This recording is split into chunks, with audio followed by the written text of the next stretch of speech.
Welcome to another I Bet Dime Will video.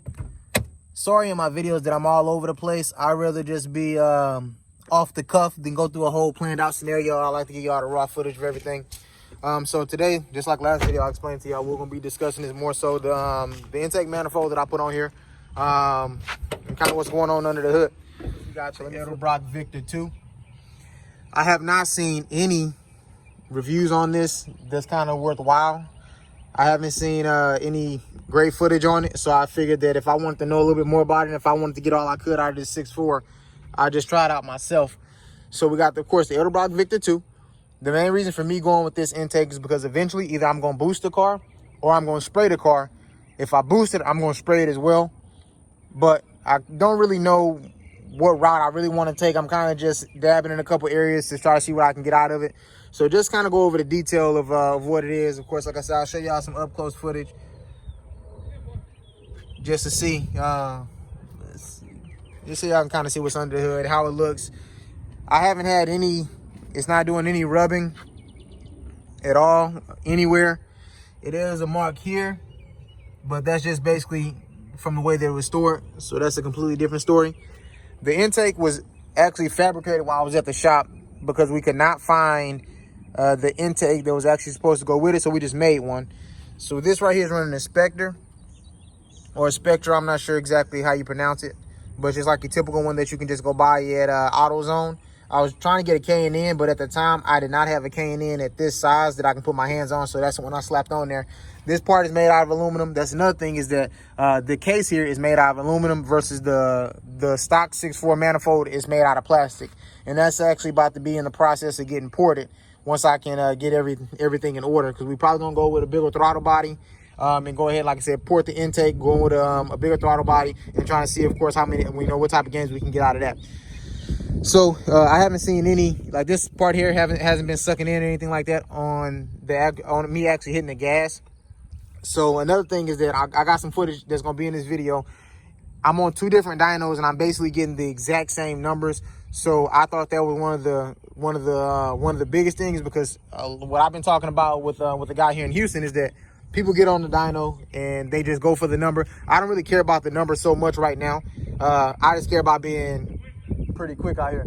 So with that being said, this is really all we got here. So I'm gonna show y'all the footage on the dyno. I think I got 2 or 3 videos. I went like the initial time of me getting it put on, I got some footage from that, and also this morning I just went and got some additional numbers, just kind of back up the original numbers. One problem that I am running into though is that for whatever reason it's running super rich now, whenever it was not having that issue at first.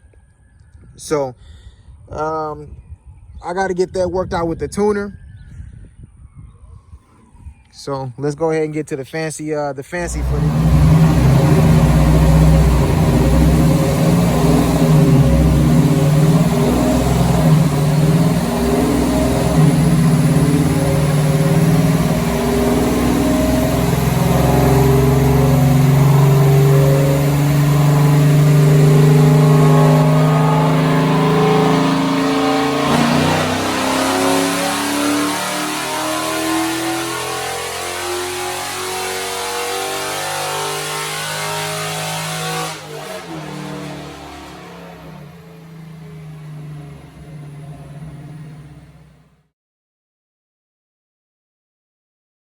That's from a place that installed the manifold.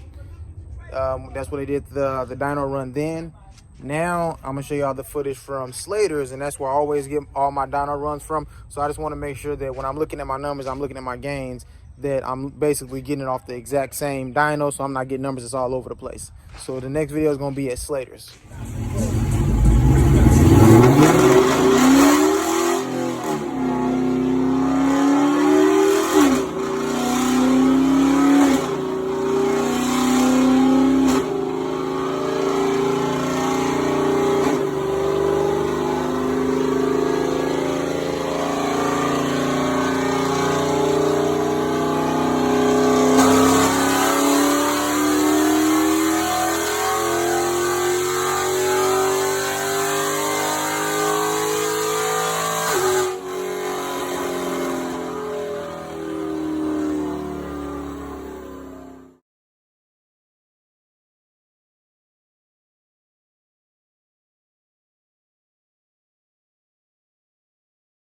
So y'all see where we at. And y'all been with me every step of the way. So we, of course, all in all, when it comes to the mod list, we got exhaust, we got headers. Of course, the car is catless. We have the cold air intake. We got the upgraded manifold. Everything else is just about stock. I'm missing something. Oh yeah, we got an upgraded fuel pump, and we also got an upgraded injectors. Whenever we went over to this manifold, we had to change a couple things up. So the car is ready to go E85. Basically, all I gotta do right now is just get the tune for it, and we'll be good to go. So I'm not sure when or if I'm gonna do it just yet, but stay tuned for that. And I'm gonna see how much we can get out of this beast before we really crack the motor open. Thank y'all again. Like, subscribe, leave some comments with y'all feedback, y'all opinions, what y'all think, what y'all seeing. And again, like I said, until next time, see y'all then. Holla.